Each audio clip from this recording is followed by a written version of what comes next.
হাদিসের মধ্যে আছে নবী সাল্লাল্লাহু আলাইহি সাল্লাম বলেন, এই জমিনে কোন পাপের কারণে কোন অপরাধ জমিনে হলে আল্লাহ সবচেয়ে বেশি গুসা হয়, আল্লাহর প্রেস্টিজে লাগে, আল্লাহর আত্মসম্মানে লাগে। খোদার কসম নবী বলছে, কোন বান্দা জমিনে যখন কোন নারী পুরুষ জিনা করে, বেবিচার করে, তো আল্লাহর প্রেস্টিজে আত্মসম্মানে আল্লাহর গায়রতের মধ্যে সবচেয়ে বেশি আঘাত লাগে। মালিক আমার বেশি গুসা হয়, মালিক আমার বেশি রাগ হয়।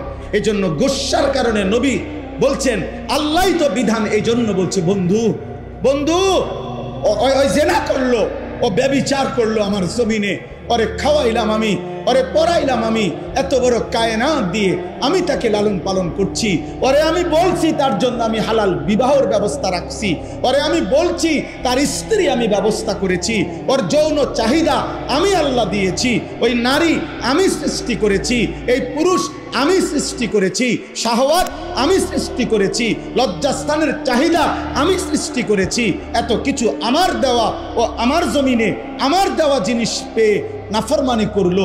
আল্লাহর নবীকে আল্লাহ বলছে, বন্ধু খবর লাগান, এটা যদি বিবাহিত পুরুষ এবং নারী হয়, এই জেনাকার পাথর মাইরা মাইরা ফেলেন, পাথর মারে জাগাত পরে আমি বিচার করবো, আবার পরে আখিরাতে।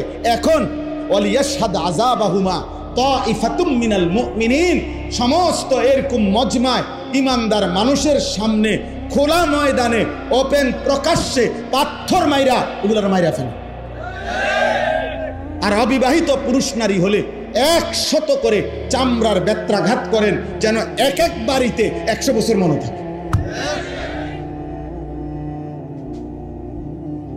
কেন এত? ইসলামী শরীয়তে এর চাইতে কঠোর কোনো শাস্তি নেই, তাফসীরে আছে,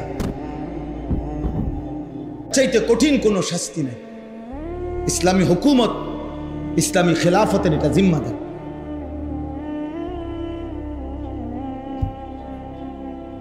এজন্য এটা জরুরি। বাপ, আমি যুবক ভাই তোমাদেরকে অনুরোধ করছি, মুসলমানের নওজোয়ান প্রিয় ভাই আমার, প্রিয় সন্তান আমার, যদি তোমার বাবা মাও তোমার খবর না রাখে, ধরে নাও তারা তোমারে ভুলে গেছে, কিন্তু আল্লাহ তোমারে ছাড়বে না। বাপ, নারী দেখো না, নারী দেখো না বাপ, অশ্লীল ছবি দেখো না, মোবাইলের উলঙ্গ দৃশ্য দেখো না আব্বা।